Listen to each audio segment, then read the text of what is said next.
Oh, masya. Baka nasasobrang ka na. Yan.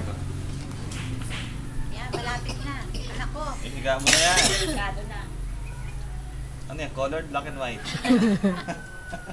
Tamax. DVD. Hindi, ano ba? Tamax lang. Hindi na uso eh. Hindi naman na. Nagpalainom kasi ako ng Diyos Kulang na lang dyan, asin eh. malamig. Ayun yung galit pa sa rin. Si Ate Celia, ganyan lang ganyan. Napapagaya ito. Masama sa mata yan. Hindi na, nilagay ko ngayon. Yan yung pangalan. Ano ang sige? Hindi nga ito puro pwede sa'yo siya ng iba. Yan ang yung binigay sa'yo. Ade. Pwede man. Eh, kainin mo rin yun. Pwede yung kanin na. This is the new puppies. Pangulan dyan. Oh, yan. Hey, Marami. Blackie. Blackie. Ay, si Blackie, nakatingin doon. Ba't mali yung puting buhok mo? Marang. Princess, sabi mo, hi.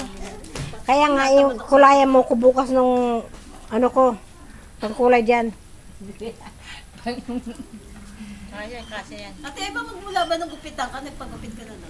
Oh, ay hindi, dito lang sa Cebu. Sa ano, doon nagpaputo ng buhok. Doon siya nagpaputol eh. Maiksi nga eh. Maiksi, hindi mo nakita kay si isang buhok niya. Princess. Wala nga. May, May kumakain doon sa iba. ano kinakain nyo?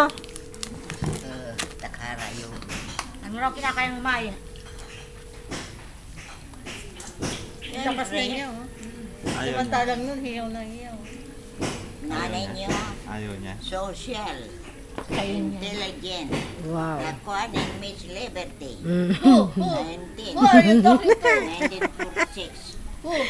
Para yung nanay ng kaibigan ko doon. Nakarating sa state, sila mga ina ng iba.